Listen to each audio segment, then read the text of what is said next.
விரும்பூர் எனக்கு புதிதல்ல. இங்கு நான் பலமுறை வந்திருக்கிறேன் பிரச்சாரங்களுக்கு. அதற்கு முன்பாக திருச்சிராப்பள்ளி என் மனதில் மிக நெருங்கிய இடம் பிடித்தது.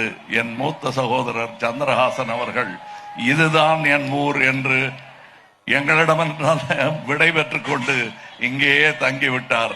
கடைசி வரை இங்குதான் இருந்தார். இங்கு வரும்போதெல்லாம் அவர் நினைவுக்கு வருவார். அப்படி ஒரு சகோதரரை இழந்து விட்டோமே, நமக்கு சகோதரர் எண்ணிக்கை குறைந்து கொண்டது வருகிறதே என்று எண்ணும் போது அன்பில் மாறி ஆட்கள் எல்லாம் எனக்கு கிடைக்கிறார்கள். சரி, ஒரு கேள்வி கேட்கிறேன் உங்ககிட்ட. இவ்வளவு தூரம் வந்திருக்கோம். நீங்க இதே திருச்சிய, பழைய திருச்சிய நான் பார்த்திருக்கேன். அந்த மாதிரி இங்க இருக்கிற பெரியவர்கள் அதை பழைய திருச்சிய பார்த்திருப்பீங்க.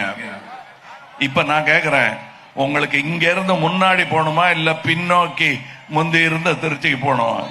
முன்னாடி தானே போனேன்.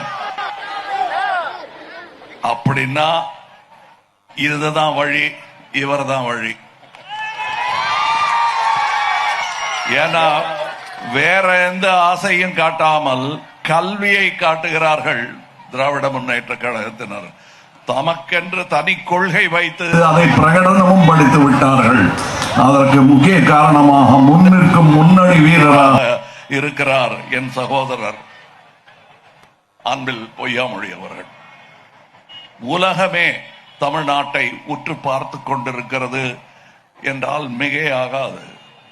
இந்தியா என்ற நாடு பல விஷயங்களில் சரிந்து கொண்டிருக்கும் போது ஒரு மாநிலம் இப்படி நட்சத்திரமாக மின்மினுக்கிறது என்பதை கவனிக்க ஆரம்பித்து விட்டது ஐரோப்பாவும் அமெரிக்காவும் மற்ற நாடுகளும்.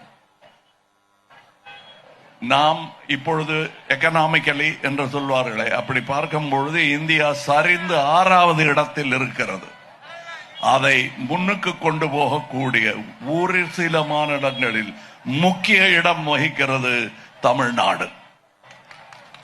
யோசிச்சு பாருங்க, படிப்புங்கிறது கிடைக்குமா கிடைக்காதான்னு எங்கிட்டு இருந்த காலத்துல இப்ப 34 விழுக்காடு, 34% அதிகமா இருக்கு பெண்கள் கல்வியில் சேருவது.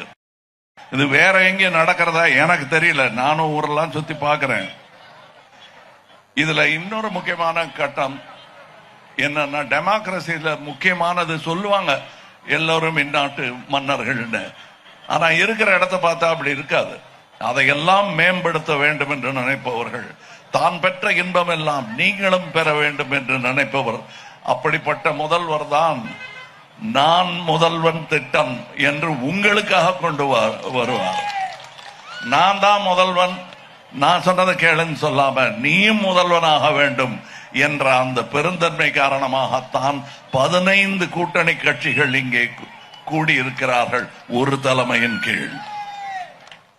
என்னை பொறுத்தவரை நான் கிட்டத்தட்ட 20-25 வருஷமா சொல்லிட்டு இருக்கேன், திறன் மேம்பாடு, ஸ்கில் செட் டெவலப்மெண்ட் என்று சொல்வார்கள். அதுக்கு நான் பல இடங்களில் பல அமைப்புகளில் தலைவனாகவும் அதற்கு முன்னோடியாகவும் ஊக்கியாகவும் இருந்திருக்கிறேன். அது நம்மவர் நூலகம், அதுவுமே நாங்க சில கிராமங்களில் கட்டி கொண்டிருக்கிறோம். அதுவும் எங்கள் ஸ்கில் செட் டெவலப்மெண்டின் முயற்சி தான். ஆனால் அதை தமிழ்நாடு தழுவிய ஒரு திட்டமாக அமைக்கும் இந்த அரசு மீண்டும் வாய்க்க வேண்டும் உங்களுக்காக என்பதற்காகத்தான் நான் இங்கே வந்திருக்கிறேன். தம்பி என்று சொல்லக்கூடாது, டிசிஎம், டெபுட்டி சீஃப் மினிஸ்டர் இங்கு உதயநிதி அவர்கள் இங்கே திருச்சியில் ஒலிம்பிக் அகாடமியை நிறுவி இருக்கிறார். அதனால என்னன்னு கேட்கலாம், இப்பவே அதற்கான பலன்கள் தெரிய ஆரம்பித்து விட்டன.